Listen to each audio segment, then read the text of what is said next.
Chapitre 1 de Daniel. Babylone vint à Jérusalem et l'assiégea. Et le Seigneur livra Jéchonias, roi de Juda, entre ses mains, ainsi que quelques-uns des objets du temple de Dieu. Ceux-ci, il les emporta au temple de son Dieu en Babylonie, et les plaça dans la maison au trésor de son Dieu. Puis le roi ordonna à Ashpenaz, chef de ses eunuques, d'amener au service du roi certains des Israélites, de la famille royale et de la noblesse. Des jeunes gens sans aucun défaut physique, beaux, doués pour toutes sortes d'apprentissages, savants, intelligents, qualifiés pour servir dans le palais du roi. Ils devaient leur enseigner la langue et la littérature des Babyloniens. Le roi leur assigna une portion quotidienne de nourriture et de vin de la table du roi. Ils devaient être formés pendant 3 ans, et après cela, ils devaient entrer au service du roi. Parmi ceux qui furent choisis, se trouvaient certains de Juda: Daniel, Anania, Michaël et Azaria. Le chef des eunuques leur donna de nouveaux noms. À Daniel, le nom de Beltsatsar, à Hanania, Shadrach, à Michaël, Méjach, et à Azaria, Abed-Négo.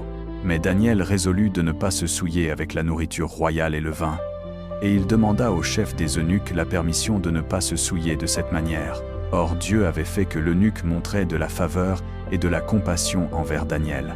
Mais l'eunuque dit à Daniel: « Je crains mon Seigneur le roi, qui a assigné votre nourriture et votre boisson. Pourquoi verrait-il que vous avez pire apparence que les autres jeunes gens de votre âge? Le roi me couperait la tête à cause de vous. » Daniel dit alors aux gardes que le chef des eunuques avait mis à la charge de Daniel, Hanania, Michaël et Azaria: « Veuillez éprouver vos serviteurs pendant 10 jours. Ne nous donnez rien d'autre que des légumes à manger et de l'eau à boire.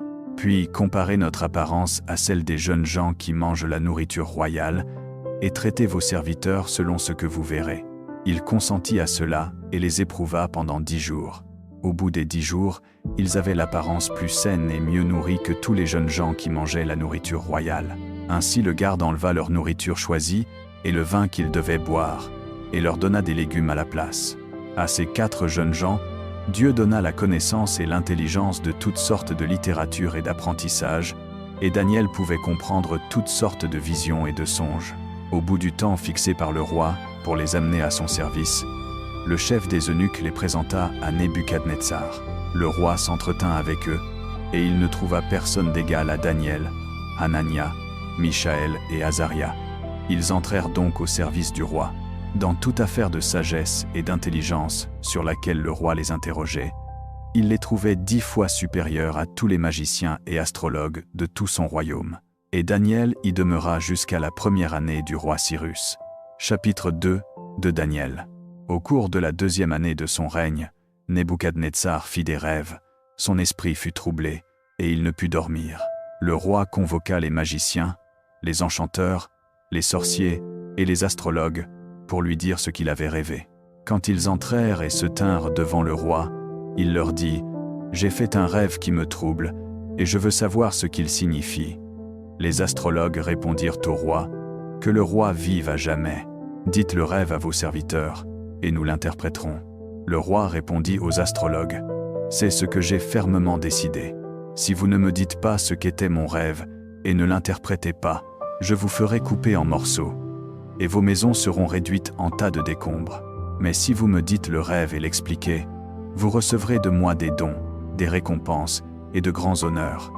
Dites-moi donc le rêve, et interprétez-le moi. » Une fois de plus, ils répondirent: « Que le roi dise le rêve à ses serviteurs, et nous l'interpréterons. » Alors le roi répondit: « Je suis certain que vous cherchez à gagner du temps, parce que vous savez que c'est ce que j'ai fermement décidé.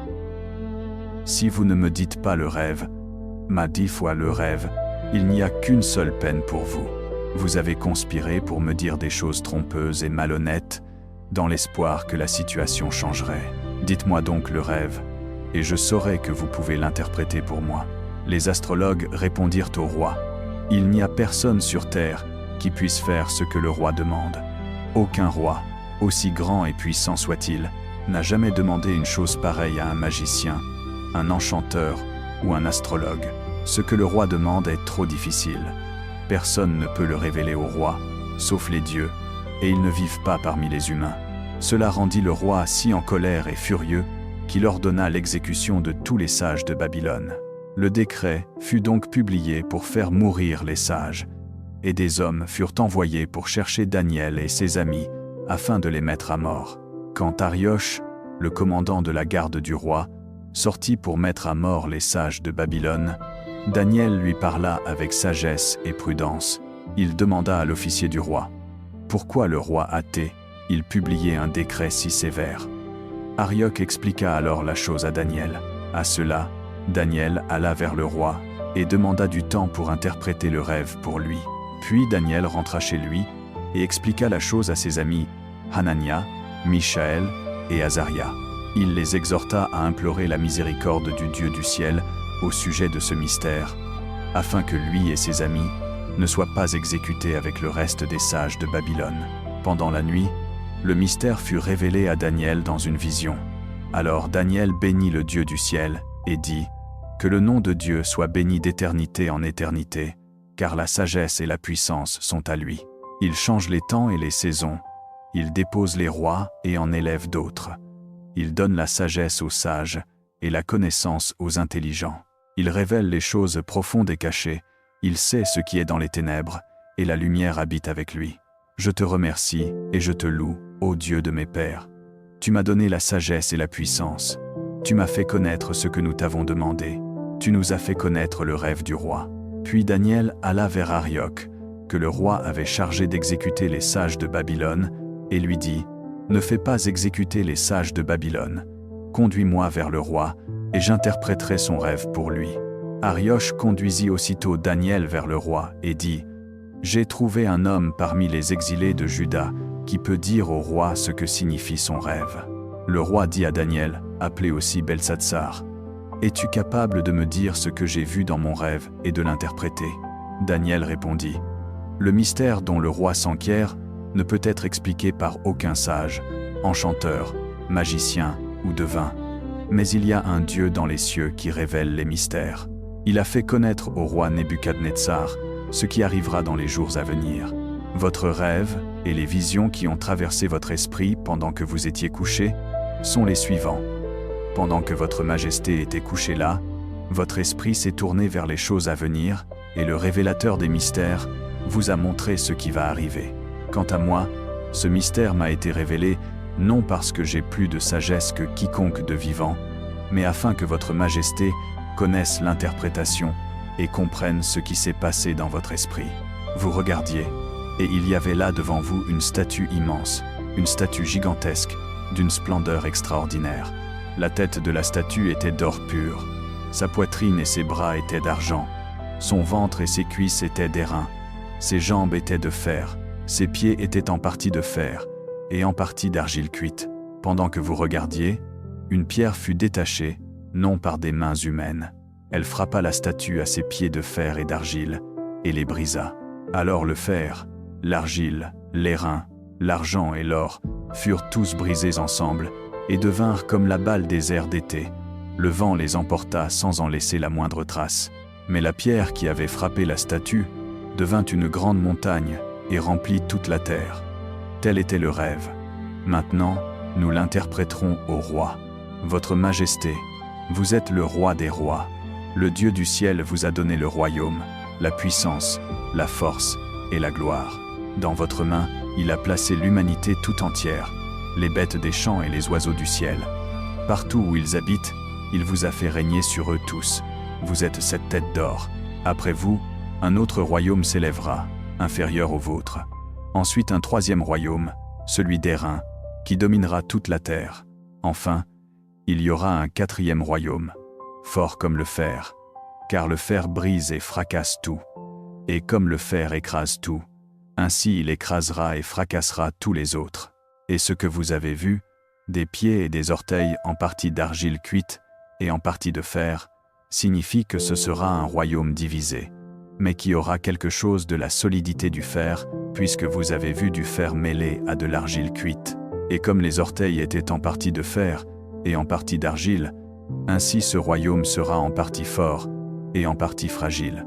Et ce que vous avez vu, du fer mêlé à de l'argile cuite, signifie que le peuple sera un mélange, et ne restera pas uni, pas plus que le fer ne se mélange à l'argile.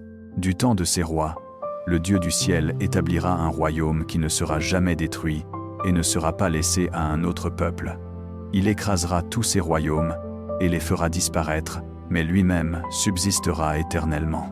C'est là le sens de la vision de la pierre détachée de la montagne, non par des mains humaines, une pierre qui a brisé le fer, l'airain, l'argile, l'argent et l'or. Le grand Dieu a montré au roi ce qui arrivera dans l'avenir. Le rêve est vrai, et son interprétation est fiable. Alors le roi Nebuchadnezzar se prosterna devant Daniel et lui rendit hommage. Il ordonna qu'on lui offre des sacrifices et de l'encens. Le roi dit à Daniel, « Assurément, votre Dieu est le Dieu des dieux, le Seigneur des rois, le révélateur des mystères, puisque vous avez pu révéler ce mystère. » Puis le roi éleva Daniel à une haute position et lui prodigua de nombreux dons. Il le fit gouverneur de toute la province de Babylone et le plaça à la tête de tous les sages de Babylone. Et sur la demande de Daniel, le roi nomma Shadrach, Méjach et Abed-Négo, administrateurs de la province de Babylone, tandis que Daniel lui-même demeurait à la cour royale. Chapitre 3 de Daniel. Le roi Nebuchadnezzar fit une image d'or de 60. Chapitre 3 de Daniel. L'image mesurait 60 coudées de haut et 6 coudées de large, et il la dressa sur la plaine de Dura, dans la province de Babylone. Il convoqua alors les satrapes, les préfets, les gouverneurs, les conseillers, les trésoriers, les juges, les magistrats et tous les autres fonctionnaires provinciaux pour venir à la dédicace de l'image qu'il avait dressée. Les satrapes, les préfets, les gouverneurs, les conseillers, les trésoriers, les juges, les magistrats et tous les autres fonctionnaires provinciaux s'assemblèrent donc pour la dédicace de l'image que le roi Nebuchadnezzar avait dressée, et ils se tinrent devant elle. Alors le héros proclama à haute voix, « Peuple, nation et langue, voici ce que vous êtes commandés de faire. Dès que vous entendrez le son du cor, de la flûte, de la cithare, du luth, de la harpe, du chalumeau et de toutes sortes d'instruments de musique, vous devrez vous prosterner et adorer l'image d'or que le roi Nebuchadnezzar a dressée.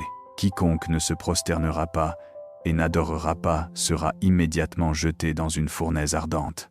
C'est pourquoi, dès qu'ils entendirent le son du cor, de la flûte, de la cithare, du luth, de la harpe, du chalumeau et de toutes sortes d'instruments de musique, tous les peuples, nations et langues se prosternèrent et adorèrent l'image d'or que le roi Nebuchadnezzar avait dressée. À ce moment-là, quelques astrologues s'avancèrent et dénoncèrent les Juifs.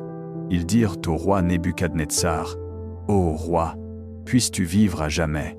Votre Majesté a publié un décret ordonnant que quiconque entend le son du cor, de la flûte, de la cithare, du luth, de la harpe, du chalumeau et de toutes sortes d'instruments de musique se prosterne et adore l'image d'or, et que quiconque ne se prosterne pas et n'adore pas soit jeté dans une fournaise ardente. Or il y a des Juifs que vous avez établis sur les affaires de la province de Babylone, Shadrach, Méshach et Abed-Négo. Ceux-ci ne vous prêtent aucune attention, ô roi. Ils ne servent ni vos dieux, ni n'adorent l'image d'or que vous avez dressée. » Furieux de rage, Nebuchadnezzar fit convoquer Shadrach, Méshach et Abed-Négo. Ces hommes furent donc amenés devant le roi. Nebuchadnezzar leur dit, « Est-ce vrai, Shadrach, Méshach et Abed-Négo, que vous ne servez pas mes dieux et n'adorez pas l'image d'or que j'ai dressée? Maintenant, quand vous entendrez le son du cor, de la flûte, de la cithare, du luth, de la harpe, du chalumeau et de toutes sortes d'instruments de musique, si vous êtes prêts à vous prosterner et à adorer l'image que j'ai faite, très bien, mais si vous n'adorez pas, vous serez immédiatement jeté dans une fournaise ardente, et alors, quel Dieu sera capable de vous délivrer de ma main? » Shadrach, Méshach et Abed-Négo lui répondirent, « Ô roi Nebuchadnezzar, nous n'avons pas besoin de nous défendre devant toi en cette affaire. Si nous sommes jetés dans la fournaise ardente, le Dieu que nous servons est capable de nous délivrer, et il nous délivrera de la main de votre majesté. Mais même s'il ne le fait pas, sache, ô roi, que nous ne servirons pas tes dieux, et que nous n'adorerons pas l'image d'or que tu as dressée. » Alors Nebuchadnezzar fut rempli de fureur contre Shadrach, Méshach et Abed-Négo, et son attitude envers eux changea. Il ordonna que la fournaise soit chauffée 7 fois plus qu'à l'ordinaire. Et il commanda à quelques-uns des plus forts soldats de son armée de lier Shadrach, Meshach et Abed-Négo, et de les jeter dans la fournaise ardente. Ces hommes, vêtus de leurs manteaux, de leurs pantalons, de leurs turbans et de leurs autres vêtements, furent donc liés et jetés dans la fournaise ardente. L'ordre du roi était si pressant et la fournaise si ardente que les flammes du feu tuèrent les soldats qui avaient emporté Shadrach, Meshach et Abed-Négo. Et ces 3 hommes, fermement liés, tombèrent au milieu de la fournaise ardente. Alors le roi Nebuchadnezzar se leva précipitamment dans l'effarement et dit à ses conseillers : « N'y avait-il pas 3 hommes que nous avons liés et jetés au feu ?» Ils répondirent : « Certainement, ô roi. » Il dit : « Voici, je vois 4 hommes qui marchent librement au milieu du feu, sans être liés, et ils ne sont point endommagés, et le 4e ressemble à un fils des dieux. » Nebuchadnezzar s'approcha alors de l'ouverture de la fournaise ardente et s'écria : « Shadrach, Meshach et Abed-Négo, serviteurs du Dieu Très-Haut, sortez, venez ici. » Shadrach, Meshach et Abed-Négo sortirent donc du feu. Les satrapes, les préfets, les gouverneurs et les conseillers royaux s'attroupèrent autour d'eux. Ils virent que le feu n'avait eu aucune puissance sur leur corps, qu'un seul cheveu de leur tête n'était pas brûlé, que leur manteau n'était pas changé, et qu'il n'y avait point d'odeur de feu sur eux. Nebuchadnezzar dit alors : « Béni soit le Dieu de Shadrach, Meshach et Abed-Négo, qui a envoyé son ange et délivré ses serviteurs, qui se sont confiés en lui, qui ont violé l'ordre du roi et livré leur corps, pour ne pas servir ni adorer aucun autre Dieu que leur propre Dieu. C'est pourquoi je décrète que quiconque, de quelque peuple, nation ou langue qu'il soit, blasphémera contre le Dieu de Shadrach, Meshach et Abed-Négo, sera mis en pièces, et que sa maison sera réduite en tas de décombres, car il n'y a point d'autre Dieu qui puisse délivrer de cette manière. » Puis le roi fit prospérer Shadrach, Meshach et Abed-Négo dans la province de Babylone. Chapitre 4 de Daniel. Le roi Nebuchadnezzar aux peuples zé. Daniel chapitre 4. Peuple de toute langue qui habitez toute la terre, que vous prospériez grandement. C'est pour moi un plaisir de vous raconter les signes miraculeux et les prodiges que le Dieu Très-Haut a accomplis en ma faveur. Que ces signes sont grands, que ces prodiges sont puissants. Son royaume est un royaume éternel, sa domination subsiste de génération en génération. Moi, Nabuchodonosor, j'étais dans mon palais, heureux et prospère. J'eus un songe qui me terrifia. Comme j'étais couché sur mon lit, les images et les visions qui traversèrent mon esprit m'épouvantèrent. Aussi mandai-je que tous les sages de Babylone fussent amenés devant moi pour m'expliquer le songe. Quand les magiciens, les astrologues, les sorciers et les devins arrivèrent, je leur racontai le songe, mais ils ne purent pas me l'expliquer. Enfin, Daniel se présenta devant moi, et je lui racontai le songe. On l'appelle Beltéchazar, d'après le nom de mon Dieu, et l'esprit des dieux saints est en lui. Je dis : Beltéchazar, chef des magiciens, je sais que l'esprit des dieux saints est en toi, et qu'aucun mystère ne te résiste. Voici mon songe, explique-le-moi. Voici les visions que j'eus pendant que j'étais couché sur mon lit.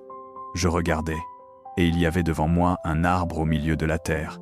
Sa hauteur était immense. L'arbre grandit, devint vigoureux et robuste, et sa cime touchait le ciel. Il était visible jusqu'aux extrémités de toute la terre. Ses feuilles étaient belles, son fruit abondant, et il portait de la nourriture pour tous. Sous lui, les bêtes des champs trouvaient refuge, et les oiseaux du ciel nichaient dans ses branches. De lui, toute créature se nourrissait. Dans les visions que j'eus pendant que j'étais couché sur mon lit, je regardais, et voici qu'un saint, un messager, descendait du ciel. Il cria d'une voix forte : « Coupez l'arbre et taillez ses branches, arrachez ses feuilles et dispersez ses fruits, que les bêtes fuient de dessous lui et les oiseaux de ses branches. Mais laissez la souche et ses racines, attachées avec des bandes de fer et de bronze, dans l'herbe du champ, qu'il soit arrosé de la rosée du ciel, et que sa part soit avec les bêtes dans l'herbe de la terre, que son cœur d'homme lui soit ôté, et qu'on lui donne un cœur de bête, et que 7 ans passent sur lui. La sentence en est annoncée par des messagers. Le verdict est proclamé par des saints, afin que les vivants sachent que le Très-Haut domine sur tous les royaumes de la terre, et qu'il les donne à qui il veut, et qu'il élève au-dessus d'eux le plus humble des hommes. C'est le songe que j'ai, moi, le roi Nabuchodonosor. Maintenant, Beltéchazar, dis-moi ce qu'il signifie, car aucun des sages de mon royaume ne peut me l'expliquer, mais toi, tu le peux, puisque l'esprit des dieux saints est en toi. Alors Daniel, appelé aussi Beltéchazar, resta un moment perplexe, et ses pensées le terrifiaient. Le roi reprit, Beltéchazar, que le songe et son explication ne t'effraient pas. Beltéchazar répondit, Mon Seigneur, que ce songe s'appliqua à tes ennemis, et son explication à tes adversaires. L'arbre que tu as vu, qui grandissait et devenait vigoureux, dont la cime touchait le ciel, et qui était visible jusqu'aux extrémités de toute la terre, avec de belles feuilles et du fruit abondant, offrant la nourriture à tous, donnant l'abri aux bêtes des champs, et servant de nid aux oiseaux du ciel. C'est toi, ô roi, toi, tu es devenu grand et fort. Ta grandeur a grandi jusqu'à toucher le ciel, et ta domination s'étend aux extrémités de la terre. Tu as vu, ô roi, un saint, un messager, descendre du ciel et dire, coupez l'arbre et détruisez-le, mais laissez la souche, attachée avec des bandes de fer et de bronze, dans l'herbe du champ, que ses racines restent dans la terre, et qu'il soit arrosé de la rosée du ciel. Qu'il vive avec les bêtes des champs, jusqu'à ce que 7 temps aient passé sur lui. Voici l'explication, ô roi. Voici le décret du Très-Haut, qui est émis contre mon Seigneur le roi. On te chassera d'entre les hommes. Tu vivras avec les bêtes des champs, tu mangeras de l'herbe comme un bœuf, et tu seras arrosé de la rosée du ciel. 7 temps passeront sur toi, jusqu'à ce que tu saches que le Très-Haut domine sur tous les royaumes de la terre, et les donne à qui il veut.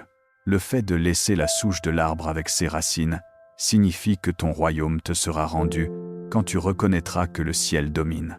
C'est pourquoi, ô roi, agrée mon conseil. Rachète tes péchés par la justice et tes iniquités par la clémence envers les malheureux. Peut être ta prospérité, sera-t-elle prolongée. Tout cela arriva au roi Nabuchodonosor. 12 mois plus tard, comme le roi se promenait sur la terrasse du palais royal de Babylone, il dit « N'est-ce pas là la grande Babylone que j'ai bâtie comme résidence royale, par ma grande puissance et pour la gloire de ma majesté ?» Ces paroles étaient encore sur ses lèvres qu'une voix tomba du ciel. « À toi, roi Nabuchodonosor, on dit, ta royauté t'échappe. On te chassera d'entre les hommes. Tu vivras avec les bêtes des champs. Tu mangeras de l'herbe comme un bœuf. 7 temps passeront sur toi, jusqu'à ce que tu saches que le Très-Haut domine sur tous les royaumes de la terre et les donne à qui il veut. » Aussitôt les paroles se réalisèrent sur Nabuchodonosor. Il fut chassé d'entre les hommes. Il mangeait de l'herbe comme un bœuf. Son corps était arrosé de la rosée du ciel, jusqu'à ce que ses cheveux eussent poussé comme des plumes d'aigle, et ses ongles comme des griffes d'oiseau. À la fin de ces temps, moi, Nabuchodonosor, je levai les yeux vers le ciel, et la raison me revint. Alors je louai le Très-Haut.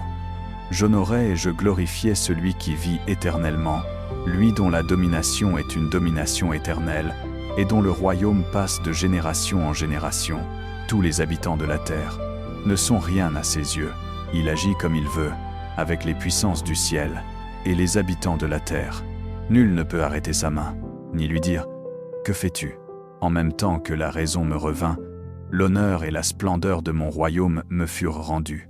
Mes ministres et mes grands me recherchèrent, et je fus rétabli sur mon trône, et ma gloire fut encore augmentée. Maintenant, moi, Nabuchodonosor, je loue, j'exalte, et je glorifie le roi du ciel, parce que toutes ses œuvres sont vraies, et que ses voies sont justes, et qu'il est capable d'humilier ceux qui marchent dans l'orgueil. Chapitre 5 de Daniel. Le roi Belchatsar fit un grand festin pour 1000 de ses nobles et but du vin avec eux. Pendant que Belchatsar buvait son vin, il donna l'ordre d'apporter les coupes d'or et d'argent que Nebuchadnezzar, son père, avait prises dans le temple de Jérusalem, afin que le roi et ses nobles, ses femmes et ses concubines puissent en boire. On apporta donc les coupes d'or qui avaient été enlevées du temple de Dieu à Jérusalem. Et le roi, ses nobles, ses femmes et ses concubines en burent. En buvant le vin, il louait les dieux d'or et d'argent, de bronze, de fer, de bois et de pierre. Soudain apparurent les doigts d'une main d'homme, qui écrivirent, en face du chandelier, sur l'enduit de la muraille du palais royal. Le roi regardait la main qui écrivait, son visage pâlit, et il fut si effrayé que ses genoux se mirent à trembler et que ses jambes se dérobèrent sous lui. Le roi appela les magiciens, les astrologues et les devins. Puis il dit à ces sages de Babylone, « Quiconque lira cette écriture et m'en donnera l'explication sera revêtu de pourpre, portera un collier d'or à son cou et sera proclamé troisième dans le royaume. » Tous les sages du roi entrèrent, mais ils ne purent lire l'écriture ni en donner au roi l'explication. Le roi Belshazzar devint encore plus terrifié, son visage devint plus pâle, et ses nobles étaient consternés. La reine, ayant entendu les paroles du roi et de ses nobles, entra dans la salle du festin. « Ô roi, dit-elle, que le roi vive à jamais, que le roi ne s'effraie point, que son visage ne pâliche point. Il y a dans ton royaume un homme qui a en lui l'esprit des dieux saints. Du temps de ton père, on trouva en lui de l'intelligence, de la science et de la sagesse comme celle des dieux. Ton père, le roi Nebuchadnezzar, l'établit chef des magiciens, des enchanteurs, des astrologues et des devins. Parce que Daniel, que le roi appelait Beltsatsar, avait en lui un esprit pénétrant, de la science et de l'intelligence pour interpréter les songes, résoudre les énigmes et délier les problèmes difficiles. Appelle Daniel, et il te donnera l'explication de l'écriture. » On amena donc Daniel devant le roi. Le roi dit à Daniel, « Es-tu Daniel, l'un des exilés de Juda, que mon père le roi a amené de Juda? J'ai entendu dire que l'esprit des dieux est en toi, et qu'on trouve en toi de l'intelligence, de la science et une sagesse extraordinaire. Les sages et les magiciens ont été amenés devant moi pour lire cette écriture et m'en donner l'explication, mais ils n'ont pu la faire connaître. Or j'ai appris que tu sais donner des interprétations et délier des problèmes difficiles. Si donc tu peux lire l'écriture et m'en donner l'explication, tu seras revêtu de pourpre, tu porteras un collier d'or à ton cou, et tu seras proclamé troisième dans le royaume. » Daniel répondit au roi, « Garde tes dons pour toi, et donne tes présents à un autre. Cependant je lirai l'écriture au roi, et je lui en donnerai l'explication. Ô roi, le Dieu Très-Haut avait donné à Nebuchadnezzar, ton père, royauté, grandeur, gloire et majesté. À cause de la grandeur qu'il lui avait donnée, tous les peuples, nations et langues étaient effrayés et tremblants devant lui. Il faisait mourir qui il voulait, il faisait vivre qui il voulait, il élevait qui il voulait, et il abaissait qui il voulait. Mais quand son cœur s'enorgueillit et s'endurcit dans l'orgueil, il fut abaissé de son trône royal et dépouillé de sa gloire. Il fut chassé d'entre les fils des hommes, son cœur devint semblable à celui des bêtes, il habita avec les ânes sauvages, on lui donna de l'herbe à manger comme au bœuf, et son corps fut trempé de la rosée du ciel, jusqu'à ce qu'il reconnût que le Dieu Très-Haut domine sur tous les royaumes des hommes, et qu'il y élève qui il veut. Toi, Belshazzar, son fils, tu n'as pas humilié ton cœur, quoique tu susses toutes ces choses. Mais tu t'es élevé contre le Seigneur du ciel, tu as fait apporter devant toi les vases de son temple, et toi, tes nobles, tes femmes et tes concubines, vous en avez bu le vin. Tu as loué les dieux d'argent et d'or, de bronze, de fer, de bois et de pierre, qui ne voient point, qui n'entendent point, et qui ne comprennent point, et tu n'as pas glorifié Dieu qui tient dans sa main ta vie et tous tes sentiers. C'est pourquoi il a envoyé cette main qui a tracé cette inscription. Et voici l'inscription qui fut tracée. Men, Men, Tekel, Upharsin. Voici ce que ces mots signifient. Men, Dieu a compté les jours de ton règne et y a mis fin. Tekel, tu as été pesé dans la balance et trouvé léger. Peuré, ton royaume a été divisé et donné aux Mèdes et aux Perses. Alors, sur l'ordre de Belshazzar, on revêtit Daniel de pourpre, on mit un collier d'or à son cou, et on le proclama troisième dans le royaume. Cette nuit même, Belshazzar, roi des Chaldéens, fut tué, et Darius le Mède s'empara du royaume, étant âgé de 62 ans. Chapitre 6 de Daniel. Il plut à Darius. 2. Chapitre 6 de Daniel. Il plut à Darius d'établir sur le royaume 120 satrapes, pour qu'ils fussent dans toutes les parties du royaume, et sur eux 3 présidents, dont l'un était Daniel. C'était à ces présidents que les satrapes rendaient compte, afin que le roi ne souffrît aucun préjudice. Or, Daniel se distingua parmi les présidents et les satrapes par des qualités exceptionnelles, au point que le roi résolut de le mettre à la tête de tout le royaume. À cela, les présidents et les satrapes cherchèrent à trouver un motif d'accusation contre Daniel dans la conduite des affaires du gouvernement. Mais ils ne purent y réussir, car on ne trouva en lui ni corruption ni négligence. Enfin, ces hommes dirent : « Nous ne trouverons jamais aucun motif d'accusation contre cet homme Daniel, à moins que ce ne soit à l'égard de la loi de son Dieu. » C'est pourquoi ces présidents et ces satrapes se rendirent en groupe auprès du roi, et lui dirent : « Ô roi Darius, vis éternellement. Les ministres du roi, les préfets, les satrapes, les conseillers et les gouverneurs sont tous d'accord pour que le roi publie un édit et rende un décret interdisant, pendant les 30 jours à venir, à quiconque de faire une prière, à un dieu ou à un homme, à toi seul, ô roi, excepté, et que quiconque violerait cela soit jeté dans la fosse aux lions.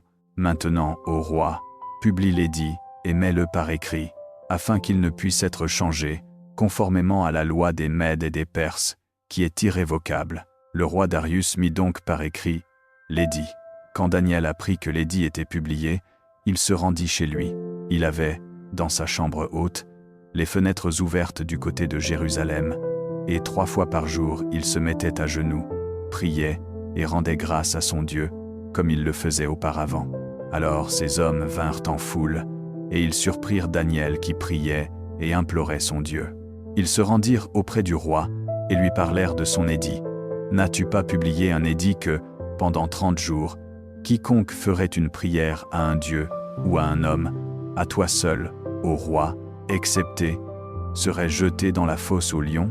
Le roi répondit : « L'édit est certain, conformément à la loi des Mèdes et des Perses, qui est irrévocable. » Ils dirent alors au roi : « Daniel, l'un des exilés de Juda, n'a aucun égard pour toi, ô roi, ni pour l'édit que tu as mis par écrit. Il fait encore sa prière 3 fois par jour. » Quand le roi entendit cela, il fut très affligé, et il résolut de délivrer Daniel. Il fit tous ses efforts jusqu'au coucher du soleil pour le sauver. Mais ces hommes vinrent en foule auprès du roi, et lui dirent : « Sache, ô roi, que la loi des Mèdes et des Perses veut que tout édit ou décret que le roi aura publié soit irrévocable. » Le roi donna donc l'ordre, et on amena Daniel, et on le jeta dans la fosse aux lions. Le roi dit à Daniel : « Que ton Dieu, que tu sers avec persévérance, te délivre. » On apporta une pierre, et on la plaça sur l'ouverture de la fosse. Le roi la scella de son anneau et de l'anneau de ses grands, afin que rien ne fût changé au sujet de Daniel. Le roi rentra ensuite dans son palais, passa la nuit sans manger, et sans qu'on lui amenât ses divertissements, et le sommeil le fuit. Au point du jour, il se leva de bon matin, et se hâta d'aller à la fosse aux lions. Quand il fut près de la fosse, il appela Daniel d'une voix angoissée. « Ô Daniel, serviteur du Dieu vivant, ton Dieu que tu sers avec persévérance a-t-il pu te délivrer des lions ?» Daniel répondit : « Ô roi, vis éternellement. Mon Dieu a envoyé son ange, qui a fermé la gueule des lions, et ils ne m'ont point blessé, parce que j'ai été trouvé innocent devant lui, et devant toi non plus, ô roi, je n'ai rien fait de mauvais. » Le roi fut rempli de joie, et il ordonna qu'on tirât Daniel de la fosse. Daniel fut donc tiré de la fosse, et on ne trouva sur lui aucune blessure, parce qu'il avait eu confiance en son Dieu. Sur l'ordre du roi, on amena les hommes qui avaient accusé Daniel à faux, et on les jeta dans la fosse aux lions, eux, leurs enfants et leurs femmes. Et avant qu'ils touchassent le fond de la fosse, les lions s'emparèrent d'eux et brisèrent tous leurs os. Alors le roi Darius écrivit à tous les peuples, nations et langues, qui habitaient toute la terre : « Que votre paix soit grande. Je décrète que, dans tout l'étendue de mon royaume, on doit craindre et révérer le Dieu de Daniel, car c'est lui, le Dieu vivant, qui subsiste éternellement. Son royaume ne sera point détruit, sa domination durera toujours. C'est lui qui délivre et qui sauve, qui opère des signes et des prodiges dans les cieux et sur la terre. C'est lui qui a délivré Daniel de la puissance des lions. » Daniel prospéra sous le règne de Darius et sous le règne de Cyrus, le Perse. Chapitre 7 de Daniel. La première année de Belshazzar, roi. Daniel chapitre 7. De Babylone, Daniel eut un songe, et des visions passèrent par son esprit pendant qu'il était couché sur son lit. Il nota par écrit la substance de son songe. Daniel dit, « Dans ma vision nocturne je regardais, et voici qu'il y avait devant moi les 4 vents du ciel, qui soulevaient la grande mer. 4 grandes bêtes montèrent de la mer, différentes les unes des autres. La première était comme un lion, et elle avait les ailes d'un aigle. Je regardais jusqu'à ce que ses ailes lui fussent arrachées, qu'elle fût enlevée de terre, et qu'elle se tît sur les pieds comme un homme, et qu'un cœur d'homme lui fût donné. Et voici, il y avait devant moi une seconde bête, semblable à un ours. Elle était dressée sur un de ses côtés, et 3 côtes étaient dans sa bouche. Entre ses dents, on lui dit, « Lève-toi, mange beaucoup de chair. » Après cela, je regardais. Et voici, il y avait une autre bête, semblable à un léopard. Elle avait sur le dos 4 ailes d'oiseau. Cette bête avait 4 têtes, et on lui donna la puissance de dominer. Après cela, dans ma vision nocturne, je regardais, et voici, il y avait une 4e bête, terrible, effroyable, et d'une force extraordinaire. Elle avait de grandes dents de fer, elle dévorait, brisait, et foulait de ses pieds le reste. Elle était différente de toutes les bêtes qui avaient paru avant elle, et elle avait 10 cornes. Je considérais ses cornes. Et voici, une autre petite corne sortit du milieu d'elle, et 3 des premières cornes furent arrachées devant elle. Cette corne avait des yeux semblables à des yeux d'homme, et une bouche qui parlait avec arrogance. Je regardais jusqu'à ce que des trônes fussent placés, et que l'ancien des jours prit place. Son vêtement était blanc comme la neige, et les cheveux de sa tête étaient comme de la laine pure. Son trône était comme des flammes de feu, et les roues comme un feu ardent. Un fleuve de feu coulait et sortait de devant lui. 1000 milliers le servaient, et 10 000 millions se tenaient devant lui. Le tribunal siégea, et les livres furent ouverts. Alors, je continuai à regarder, à cause des paroles arrogantes que la corne proférait. Je regardais, jusqu'à ce que la bête fût tuée, et que son corps fût détruit et jeté dans le feu ardent. On avait enlevé à l'égard des autres bêtes la puissance, mais une prolongation de vie leur avait été accordée pour un temps et un délai. Dans ma vision nocturne, je regardais, et voici, avec les nuées du ciel venait comme un fils de l'homme. Il s'avança jusqu'à l'ancien des jours, et on le fit approcher de lui. On lui donna domination, gloire et royauté. Tous les peuples, toutes les nations et les hommes de toute langue lui rendirent hommage. Sa domination est une domination éternelle, qui ne passera point, et son royaume ne sera point détruit. Moi, Daniel, je fus troublé dans mon esprit, et les visions de ma tête m'effrayèrent. Je m'approchai de l'un de ceux qui étaient là, et je lui demandai la vérité sur tout cela. Il me répondit, et m'en donna l'explication. Ces 4 grandes bêtes représentent 4 rois qui se lèveront de la terre. Mais les saints du Très-Haut recevront la royauté, et la posséderont pour toujours, et à perpétuité. Puis je voulus savoir la vérité sur la 4e bête, qui était différente de toutes les autres, très terrible, ayant des dents de fer et des griffes d'airain, qui dévorait, brisait et foulait de ses pieds le reste.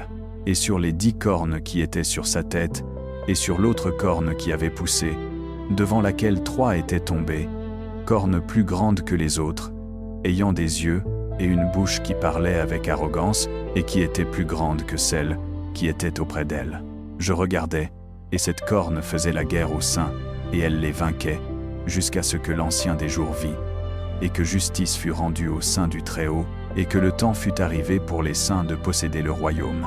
Il me dit, la 4e bête, c'est un 4e royaume qui existera sur la terre, différent de tous les royaumes. Il dévorera toute la terre, la foulera, la brisera. Les 10 cornes sont 10 rois de ce royaume. Après eux s'élèvera un autre roi, différent des précédents. Il abaissera 3 rois. Il prononcera des paroles contre le Très-Haut. Il opprimera les saints du Très-Haut. Et il se proposera de changer les temps et la loi. Les saints lui seront livrés pour un temps, des temps, et la moitié d'un temps. Mais le tribunal siégera, et on lui ôtera la domination, pour la détruire, et la faire disparaître à jamais. Alors la royauté, la domination, et la grandeur des royaumes sous le ciel tout entier seront données au peuple des saints du Très-Haut. Son royaume sera un royaume éternel, et tous les dominateurs lui rendront hommage et lui obéiront. Voilà le fin du discours. Moi, Daniel, mes pensées me troublèrent beaucoup, et mon visage changea de couleur. Mais je gardai le discours en mon cœur. Daniel chapitre 8. Dans la 3e année du règne du roi Belsatsar. Moi, Daniel, j'eus.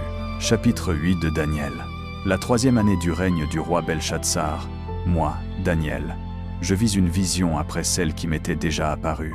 Je me vis en vision dans la citadelle de Suse, dans la province d'Élam. En vision, j'étais près du canal de l'Oulaï. Je levai les yeux, et voici. Devant moi il y avait un bélier qui se tenait devant le canal, et il avait 2 cornes. Les cornes étaient hautes, l'une plus haute que l'autre, et la plus haute avait poussé la dernière. Je vis ce bélier qui frappait de ses cornes vers l'Occident, vers le septentrion et vers le Midi. Aucun animal ne pouvait lui résister, et personne ne pouvait le délivrer de sa puissance. Il faisait ce qu'il voulait, et il devint grand. Tandis que je considérais cela, voici, un bouc vint du couchant, traversant toute la terre sans toucher la terre. Ce bouc avait une corne proéminente entre les yeux. Il arriva jusqu'au bélier aux 2 cornes, que j'avais vu devant le canal, et il courut sur lui dans une fureur extrême. Je le vis qui atteignait le bélier, et, dans sa rage, il le frappa et brisa ses 2 cornes. Le bélier n'avait pas la force de lui résister, et le bouc le jeta par terre et le foula aux pieds, et nul ne pouvait délivrer le bélier de sa puissance. Le bouc devint extrêmement grand. Mais au moment où il était au plus haut de sa force, la grande corne fut rompue, et à sa place 4 cornes proéminentes poussèrent vers les 4 vents des cieux. De l'une d'elles sortit une autre petite corne, qui grandit extrêmement vers le Midi, vers l'Orient et vers le pays glorieux. Elle s'étendit jusqu'à l'armée des cieux, et elle précipita par terre une partie de cette armée et des étoiles, et elle les foula aux pieds. Elle s'éleva jusqu'au chef de l'armée, retira le sacrifice perpétuel de lui, et renversa le lieu de son sanctuaire. À cause de la rébellion, on livra à ce corne le peuple et le sacrifice perpétuel. Elle jeta la vérité par terre, et elle agit et prospéra. J'entendis alors un saint qui parlait, et un autre saint dit à celui qui parlait: Jusqu'à quand cette vision, le sacrifice perpétuel, la rébellion qui cause la désolation, la remise du sanctuaire et de l'armée sous la botte? Il me dit: Il faudra 2300 soirs et matins, puis le sanctuaire sera purifié. Tandis que je, Daniel, regardais la vision et que j'essayais de la comprendre, voici, quelqu'un qui avait l'apparence d'un homme se tenait devant moi, et j'entendis la voix d'un homme au-dessus de l'Oulaï, qui appelait et qui disait: Gabriel, explique-lui la signification de la vision. Il vint au lieu où je me tenais, et comme il vint, je fus terrifié, et je tombai sur ma face. Il me dit: Comprends, fils de l'homme, que la vision concerne la fin des temps. Tandis qu'il parlait avec moi, je m'endormis profondément, la face contre terre, mais il me toucha et me fit lever sur mes pieds. Il dit: Voici, je vais te faire connaître ce qui arrivera au temps de la fin de l'indignation, car la vision concerne la fin du temps fixé. Le bélier que tu as vu, avec 2 cornes, représente les rois de Mède et de Perse. Le bouc hirsute est le roi de Grèce, et la grande corne qui est entre ses yeux, c'est le premier roi. Celles qui sont venues à la place de la corne rompue représentent 4 royaumes qui s'élèveront de sa nation, mais sans sa puissance. Au temps de la fin de leur règne, quand les rebelles auront commis toute leur iniquité, il s'élèvera un roi à l'aspect terrible, habile à l'intrigue. Il deviendra très fort, mais non par sa propre force. Il causera des ravages d'une manière prodigieuse, et il réussira dans tout ce qu'il entreprendra. Il détruira les puissants et le peuple des saints. À cause de sa prospérité et de la finesse de son intelligence, sa ruse prospérera dans sa main. Il se glorifiera dans son cœur. Il surprendra beaucoup de morts par surprise. Il s'élèvera contre le chef des chefs, et il sera brisé sans qu'aucune main d'homme y prenne part. La vision des soirs et des matins qui t'a été annoncée est véritable. Mais toi, cache la vision, car elle concerne un temps éloigné. Moi, Daniel, je fus abattu, et je fus malade plusieurs jours. Puis je me levai, et je m'occupais des affaires du roi. J'étais étonné de la vision, et personne ne la comprenait. Chapitre 9 de Daniel. La première année de Darius, fils de Xerxès, de la race des Mèdes. Daniel chapitre 9. De la descendance qui fut établie comme souverain sur le royaume de Babylone. La première année de son règne, moi, Daniel, je compris par les livres, d'après la parole du Seigneur adressée à Jérémie le prophète, que les ruines de Jérusalem dureraient 70 ans. Alors je me tournai vers le Seigneur Dieu, et je le suppliai par la prière et les supplications, avec le jeûne, et le sac, et la cendre. Je priai le Seigneur mon Dieu, et je fis ma confession. Seigneur, le Dieu grand et redoutable, qui garde ton alliance et ta miséricorde envers ceux qui t'aiment, et qui gardent tes commandements. Nous avons péché, nous avons commis l'iniquité, nous avons été méchants et rebelles. Nous nous sommes détournés de tes commandements et de tes lois. Nous n'avons pas obéi à tes serviteurs les prophètes, qui parlaient en ton nom à nos rois, à nos princes, à nos pères, et à tout le peuple du pays. À toi, Seigneur, la justice, mais à nous la confusion de visage. En ce jour, aux hommes de Juda, aux habitants de Jérusalem et à tout Israël, aux proches et aux éloignés, dans tous les pays où tu les as chassés à cause de leurs infidélités, dont ils se sont rendus coupables envers toi. Nous avons la confusion de visage, nous, nos rois, nos princes et nos pères, parce que nous avons péché contre toi. Le Seigneur notre Dieu est miséricordieux et pardonneur, quoique nous nous soyons révoltés contre lui. Nous n'avons pas obéi à l'Éternel notre Dieu, en gardant les lois qu'il nous a données par ses serviteurs les prophètes. Tout Israël a transgressé ta loi, et s'est détourné pour ne pas obéir à ta voix. Alors se sont abattues sur nous les malédictions et les imprécations écrites dans la loi de Moïse, serviteur de Dieu, parce que nous avons péché contre lui. Il a accompli la parole qu'il avait prononcée contre nous, et contre nos chefs qui nous gouvernaient, en amenant sur nous un grand malheur, car sous tout le ciel, il n'a jamais été fait ce qui s'est fait à Jérusalem, selon ce qui est écrit dans la loi de Moïse. Tout ce malheur est venu sur nous, sans que nous ayons imploré la face de l'Éternel notre Dieu, en nous détournant de nos iniquités et en devenant intelligents à ta vérité. L'Éternel n'a pas tardé à faire venir le malheur sur nous, car l'Éternel notre Dieu est juste dans toutes les choses qu'il a faites, et nous n'avons pas obéi à sa voix. Maintenant, Seigneur notre Dieu, qui has fait sortir ton peuple du pays d'Égypte par ta main puissante, et qui t'ait fait un nom tel qu'il subsiste aujourd'hui, nous avons péché, nous avons commis l'iniquité. Seigneur, selon toutes tes justices, que ta colère et ta fureur se détournent de Jérusalem, ta ville, ta montagne sainte, car à cause de nos péchés et à cause des iniquités de nos pères, Jérusalem et ton peuple sont en opprobre pour tous ceux qui nous entourent. Maintenant donc, ô notre Dieu, écoute la prière de ton serviteur et ses supplications, et, pour l'amour de toi-même, fais briller ta face sur ton sanctuaire désolé. Mon Dieu, prête l'oreille et écoute. Ouvre les yeux et regarde nos ruines, la ville sur laquelle ton nom est invoqué. Car ce n'est par nos justices que nous te présentons nos supplications, mais par tes grandes miséricordes. Seigneur, écoute. Seigneur, pardonne. Seigneur, sois attentif. Agis sans tarder, pour l'amour de toi-même, ô mon Dieu. Car ta ville et ton peuple portent ton nom. Comme je parlais encore et que je priais, que je confessais mon péché et le péché de mon peuple Israël, et que je présentais ma supplication à l'Éternel mon Dieu pour la montagne sainte de mon Dieu, comme je priais encore, Gabriel, que j'avais vu dans la première vision, vola rapidement et vint à moi vers le temps de l'offrande du soir. Il vint et me dit ces mots, « Daniel, je viens maintenant pour t'instruire et te faire comprendre. Dès que tu as commencé à prier, la parole est sortie, et je viens te l'annoncer, car tu es un homme précieux. Écoute donc la parole, et comprends la vision.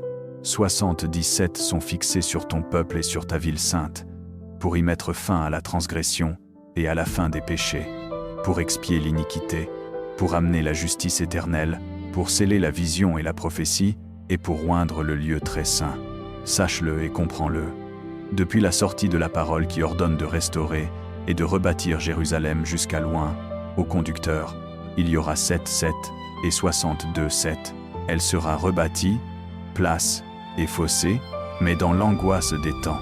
Après les 62 un ouant sera retranché, et il n'aura pas en lui. Le peuple d'un chef qui viendra, détruira la ville et le sanctuaire, et sa fin arrivera comme par une inondation. Il sera décidé jusqu'à la fin, et des dévastations sont déterminées. Il rendra ferme une alliance avec plusieurs pendant une septe.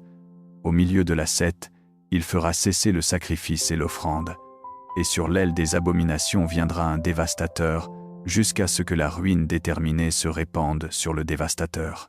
Daniel 10. La 3e année de Cyrus, roi de Perse, une révélation fut donnée à. Chapitre 10 de Daniel. La 3e année de Cyrus, roi de Perse, une parole se révéla à Daniel, qui était appelé Beltsatsar. Cette parole était véritable et concernait une grande guerre. La compréhension de cette parole lui fut donnée dans une vision. À ce moment-là, moi, Daniel, je fis un deuil de 3 semaines. Je ne mangeai aucune nourriture délicate. La viande et le vin ne touchèrent point mes lèvres, et je ne me parfumai point du tout, jusqu'à ce que les 3 semaines fussent accomplies. Le 24e jour du 1er mois, comme j'étais sur la rive du grand fleuve, le Tigre, je levai les yeux, et voici, devant moi il y avait un homme vêtu de lin, ayant une ceinture d'or d'Ouphaz autour des reins. Son corps était comme le topaze, son visage avait l'aspect de l'éclair, ses yeux étaient comme des flambeaux de feu, ses bras et ses pieds ressemblaient à l'airain poli, et le son de sa voix était comme le bruit d'une multitude. Moi, Daniel, je fus le seul qui vit la vision. Ceux qui étaient avec moi ne la virent point, mais une grande frayeur tomba sur eux, et ils s'enfuirent et se cachèrent. Je restai donc seul, et je regardai cette grande vision. Il ne resta plus de force en moi. Mon visage changea de couleur et fut décoloré, et je perdis toute vigueur. Alors j'entendis le son de ces paroles. Et comme j'entendais le son de ces paroles, je tombai en un profond sommeil, la face contre terre. Et voici, une main me toucha et me fit trembler sur mes genoux et sur les paumes de mes mains. Il me dit, « Daniel, homme hautement estimé, comprends les paroles que je te parle, et lève-toi, car je suis maintenant envoyé vers toi. » Lorsqu'il m'adressa ces paroles, je me levai, tremblant. Puis il continua, « Ne crains point, Daniel, car depuis le premier jour où tu as disposé ton cœur à comprendre et à t'humilier devant ton Dieu, tes paroles ont été entendues, et moi, je suis venu à cause de tes paroles. Mais le chef du royaume de Perse m'a résisté 21 jours. Alors Michel, un des premiers chefs, est venu à mon secours, et je suis resté là, auprès du roi de Perse. Maintenant je viens pour te faire entendre ce qui doit arriver à ton peuple dans la suite des temps, car il y a encore une vision pour des jours. » Tandis qu'il m'adressait ces paroles, je baissai le visage vers la terre, et je restai muet. Et voici, quelqu'un qui avait l'apparence d'un homme me toucha les lèvres. J'ouvris la bouche, je parlais, et je dis à celui qui se tenait devant moi, « Mon Seigneur, à cause de la vision, l'angoisse s'est emparée de moi, et il ne reste plus de force en moi. Comment le serviteur de mon Seigneur parlera-t-il à mon Seigneur, puisque même à présent, il n'y a plus de force en moi, et qu'il ne reste plus de souffle en moi. » Alors celui qui avait l'apparence d'un homme me toucha de nouveau et me fortifia. Il me dit, « Ne crains point, homme hautement estimé, paix à toi, courage, courage. » Comme il parlait avec moi, je repris des forces, et je dis, « Parle, mon Seigneur, car tu m'as fortifié. » Il reprit, « Sais-tu pourquoi je suis venu vers toi? Bientôt je retournerai pour combattre le chef de Perse, et quand je partirai, voici, le chef de Grèce viendra. Mais auparavant je te dirai ce qui est écrit dans le livre de vérité. Et il n'y a personne qui me soutienne contre eux, si ce n'est Michel, votre chef. » Daniel chapitre 11. Moi, dans la première année de Darius le Mède, je pris ma place pour le soutenir et le protéger. Maintenant donc, je te dis la vérité. 3 rois encore se lèveront en Perse, et un 4e acquérera des richesses plus grandes que tous les autres. Et quand il aura acquis la force par ses richesses, il soulèvera tout contre le royaume de Grèce, puis s'élèvera un roi puissant, qui dominera par une grande domination, et fera ce qu'il voudra. Mais quand il s'élèvera, son empire sera brisé, et sera partagé aux 4 vents du ciel. Il n'appartiendra pas à ses descendants, et il n'aura pas la puissance qu'il exerçait, car son empire sera déraciné et donné à d'autres. Le roi du Midi deviendra fort, mais un de ses chefs deviendra plus fort que lui, et dominera son domaine avec grande domination. Après quelques années, ils s'allieront. La fille du roi du Midi viendra vers le roi du Nord pour faire la paix, mais elle ne conservera pas la force de son bras, et il ne tiendra pas, ni son bras. En ces temps-là, elle sera livrée, avec ceux qui l'ont soutenue, avec son fils royal et avec celui qui l'a appuyé. Quelqu'un de sa race se lèvera à sa place. Il se jettera sur les forces du roi du Nord et entrera dans sa forteresse. Il combattra contre elle et sera victorieux. Il enlèvera même leurs dieux avec leurs images de fonte et leurs objets précieux d'argent et d'or, et les emportera en Égypte. Lui, il laissera en repos le roi du Nord pendant quelques années. Puis le roi du Nord s'élèvera contre le roi du Midi, et il retournera dans son pays. Ses fils se mettront en campagne et rassembleront une multitude d'armées nombreuses. Ils avanceront, déborderont, et passeront, et reviendront, pour attaquer sa forteresse. Le roi du Midi s'irritera et sortira pour combattre contre le roi du Nord. Celui-ci amassera une grande multitude, mais cette multitude sera livrée entre ses mains. La multitude sera emportée, et le cœur du roi du Midi s'enorgueillira. Il fera tomber les milliers de victimes, mais il ne sera pas puissant, car le roi du Nord rassemblera une autre multitude, plus grande que la première. Après quelques années, il se mettra en marche avec une grande armée et un grand appareil. En ce temps-là, plusieurs s'élèveront contre le roi du Midi, et des hommes violents de ton peuple se révolteront pour accomplir la vision, mais ils succomberont. Le roi du Nord viendra, élèvera des terrasses et s'emparera d'une ville fortifiée. Les forces du Midi, même les troupes d'élite, ne pourront résister. Il n'y aura plus de force pour résister. L'envahisseur fera ce qu'il voudra, et personne ne lui résistera. Il s'établira dans le glorieux pays, et la destruction sera entre ses mains. Il résoudra de venir avec toute la force de son royaume, et il fera la paix avec le roi du Midi. Il lui donnera sa fille pour le perdre, mais cela ne réussira pas et ne lui servira pas. Puis il s'attachera aux îles et en prendra beaucoup. Mais un chef fera cesser son outrage et le tournera contre lui. Après cela, il retournera vers les forteresses de son pays, mais il bronchera et tombera, et on ne le trouvera plus. À sa place se lèvera un homme vil, à qui l'on n'aura pas donné la gloire royale. Il viendra furtivement et saisira le royaume par des intrigues. Les troupes d'élite seront emportées devant lui, ainsi que le prince de l'Alliance. Dès qu'on sera entré avec lui en alliance, il agira par ruse et s'élèvera avec peu de gens. Il entrera au plus fort des provinces, quand les plus riches seront en sécurité. Il fera ce que n'ont pas fait ses pères, ni les pères de ses pères. Il distribuera au peuple du butin, du pillage et des richesses, et il machina contre les forteresses, mais ce ne sera que pour un temps. Il soulèvera sa force et son courage contre le roi du Midi, avec une grande armée. Et le roi du Midi se mettra en campagne, avec une grande et puissante armée. Mais il ne pourra résister, car on aura ourdi des complots contre lui.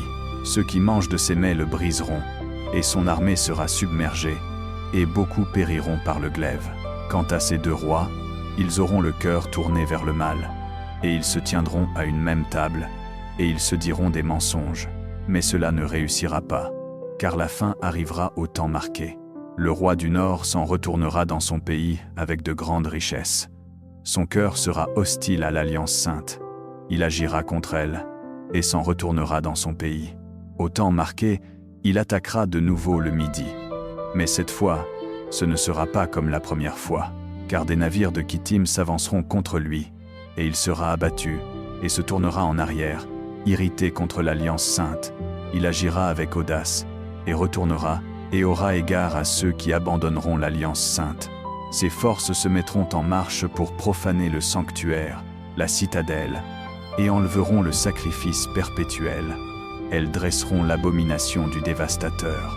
Il séduira, par des flatteries, ceux qui auront violé l'alliance, mais ceux qui connaissent leur Dieu se fortifieront et agiront. Les intelligentes instruiront à la multitude, et ils succomberont par l'épée et par le feu, en captivité et au pillage, pendant un certain temps. Quand ils succomberont, ils recevront un faible secours. Beaucoup se joindront à eux, mais sans sincérité. Parmi ceux qui sont intelligents, quelques-uns succomberont, afin d'éprouver, de purifier et de blanchir, jusqu'au temps de la fin, qui arrivera au temps marqué. Le roi fera ce qu'il voudra. Il s'élèvera et se magnifiera au-dessus de tout Dieu, et il proférera des choses inouïes contre le Dieu des dieux. Il réussira jusqu'à ce que la colère soit accomplie, car ce qui est déterminé s'accomplira. Il n'aura égard ni au Dieu de ses pères, ni à celle qui est l'objet du désir des femmes, ni à aucun Dieu, car il s'élèvera au-dessus de tout. Mais au lieu d'eux, il honorera le Dieu des forteresses. Il honorera, avec de l'or, de l'argent, des pierres précieuses et des objets de prix, un Dieu qui n'était pas connu de ses pères. Il agira contre les plus puissantes forteresses avec l'aide d'un Dieu étranger. Il comblera d'honneur ceux qui le reconnaîtront. Il les fera dominer sur beaucoup. Et il leur distribuera, pour récompense, des terres. Au temps de la fin, le roi du Midi se heurtera contre lui, et le roi du Nord fondra sur lui avec des chars, avec la cavalerie et avec beaucoup de vaisseaux. Il entrera dans les pays et les traversera comme un torrent. Il entrera aussi dans le glorieux pays, et plusieurs pays succomberont. Mais Édom, Moab et les chefs des enfants d'Ammon seront délivrés de sa main. Il étendra sa main sur beaucoup de pays. L'Égypte même ne lui échappera pas. Il se rendra maître des trésors de l'or et de l'argent et de toutes les richesses de l'Égypte. Les Libyens et les Éthiopiens seront à sa suite. Mais des nouvelles de l'Orient et du Septentrion l'épouvanteront. Il sortira avec une grande fureur pour détruire et exterminer beaucoup de gens. Il dressera ses tentes royales entre les mers et la montagne sainte et glorieuse. Mais il arrivera à sa fin, et personne ne lui portera secours. Chapitre 12 de Daniel. À ce moment-là, Michel, le grand chef qui protège ton peuple, se lèvera. Il y aura une période d'angoisse telle qu'il n'y en a point eu de semblable depuis que les nations existent jusqu'à ce moment-là. Mais à ce moment-là, ton peuple sera délivré, quiconque sera trouvé inscrit dans le livre. Plusieurs de ceux qui dorment dans la poussière de la terre se réveilleront, les uns pour la vie éternelle, les autres pour la honte, pour l'opprobre éternel. Les sages resplendiront comme la splendeur du firmament, et ceux qui en auront conduit un grand nombre à la justice brilleront comme les étoiles, à toujours et à perpétuité. Et toi, Daniel, ferme les paroles et scelle le livre jusqu'au temps de la fin. Plusieurs s'agiteront çà et là, et la science s'accroîtra. Moi, Daniel, je regardais, et voici, deux autres se tenaient là, l'un de ce côté du bord du fleuve, et l'autre de l'autre côté du bord du fleuve. L'un d'eux dit à l'homme vêtu de lin, qui était au-dessus des eaux du fleuve, « Jusqu'à quand ces choses étonnantes seront-elles accomplies ?» L'homme vêtu de lin, qui était au-dessus des eaux du fleuve, leva sa main droite et sa main gauche vers les cieux, et j'entendis qu'il jura par celui qui vit éternellement, disant, « Ce sera pendant un temps, des temps et la moitié d'un temps. Quand la dispersion de la puissance du peuple saint aura eu lieu, toutes ces choses seront achevées. » J'entendis cela, mais je ne compris pas, et je dis, « Mon Seigneur, quelle sera l'issue de ces choses ?»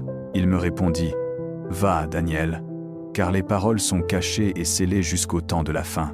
Beaucoup seront purifiés, blanchis et épurés. Les méchants agiront méchamment, et aucun des méchants ne comprendra, mais les sages comprendront. Du temps où cessera le sacrifice perpétuel et où sera dressée l'abomination du désolateur, il y aura 1290 jours. Heureux celui qui attendra et qui arrivera jusqu'à la fin des 1335 jours. Pour toi, va jusqu'à la fin, tu te reposeras, et tu te lèveras pour recevoir ton lot à la fin des jours.